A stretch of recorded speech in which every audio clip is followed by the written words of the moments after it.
अनीता बदेल जी अजमेर से। राधे राधे महाराज जी। महाराज जी, आप कह रहे हैं कि आप पिछले 25 वर्षों से राजनीति क्षेत्र में हैं और अभी एक पद पे हैं, मंत्री पद पे। महाराज जी, आप कह रहे हैं कि आप हमेशा बार बार अनेकों एकांतिक वार्तालाप में आपसे सुना है कि निंदा नहीं करनी चाहिए, दूसरों के दोष नहीं देखने चाहिए। महाराज जी ये कह रहे हैं कि राजनीति क्षेत्र, लेकिन पद के अधिकार जैसे किसका प्रश्न है? दूसरों के दोषों का महिमा मंडन करके ही इसमें आगे बढ़ा पद के अधिकार के अनुसार भी करना पड़ता है।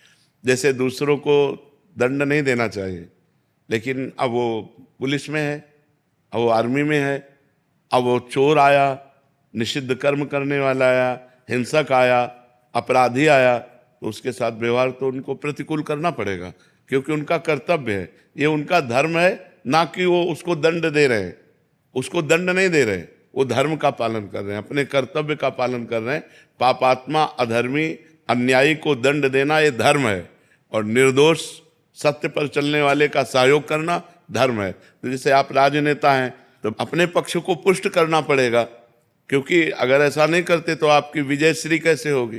तो एक धर्म है, उसमें देखा जाता है कि आपको इस समय ऐसा करना चाहिए, आपने नहीं किया, या आप बड़ी निंदनीय बात की। एक समाज सुधार की दृष्टि से, एक समाज व्यवस्था के लिए यदि हमारा विपक्ष गलत करता है तो हमें उसकी निंदा करनी पड़ेगी, क्योंकि आप राजनेता पद पर हैं। वो निंदा निंदनीय नहीं है, वो निंदा निंदनीय नहीं है।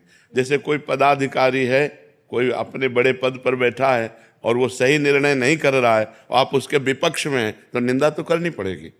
चार लोग मिलकर निंदा करके उसको सही रास्ता दिखाया जाता है कि आप गलत हैं, आपको सुधार करना पड़ेगा, आप समाज दृष्टि में गलत है, इसमें समाज का अहित है, इसलिए आपको ऐसा करना चाहिए। तो ये करना होता है, उसमें उसे निंदा नहीं मानी जाती है।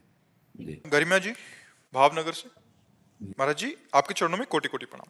महाराज जी, मैंने सुना है कि हमें हर किसी के पैर नहीं छूने चाहिए, किंतु मैं गृहस्थ जीवन में हूं तो मुझे अपने से बड़े सभी के पैर छूने होते हैं, लेकिन मैं पैर छूकर तुरंत हाथ धो लेती हूं। तो क्या महाराज जी मैंने जो पुण्य पैर छूकर कमाए उसे हाथ धोकर नष्ट कर दिया? ले ऐसे हाथ धो के लेने, हाथ तो धो ही लेना चाहिए। श्री जी की सेवा करनी, ठाकुर सेवा करनी है तो चरण छूना तो एक सबकी मर्यादा है, और चरणों में भगवान का वास है, इसीलिए किसी के मस्तक नहीं छुए जाते, चरण छुए जाते, चाहे कोई भी हो।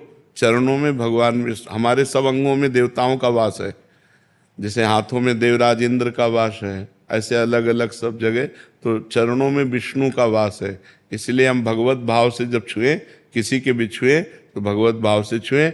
अब चूंकि सेवा में जाना है तो वो हाथ कहीं और न छू जाए, इसलिए हम धो लेते हैं, उसमें पुण्य नाश नहीं होते। हम ठाकुर सेवा, हम इसलिए नहीं धो रहे कि उनको छुआ, हम इसलिए धो रहे हैं कि हमें ठाकुर सेवा करनी है, हमें और सेवाएं करनी है, जिससे चरण छुए हुए हाथों से हम वो सेवा नहीं कर सकते। जैसे हम गुरु के ही चरण हैं, तो गुरु के चरण छूने के बाद यदि श्री जी को हमें भोग लगाना है तो हाथ तो धोना पड़ेगा ना, क्योंकि श्री जी को भोग लगाना है। और गुरु जी श्री जी में अंतर नहीं है, फिर भी उनके चरण छूने के बाद हमें हाथ धोने पड़ेंगे, क्योंकि श्री जी की सेवा में जाना है। और अगर गुरु जी देख ले तो डांट देंगे, पहले हाथ धो, ऐसे श्री जी की सेवा में क्यों जा रहा है। तो ये बात हम मन में सोचते हैं। हम अगर इस भाव से धोएं कि यार तो भले पुण्य नष्ट हो जाए, लेकिन हम तो श्री जी की सेवा के लिए धो रहे हैं, इसलिए कोई बात नहीं।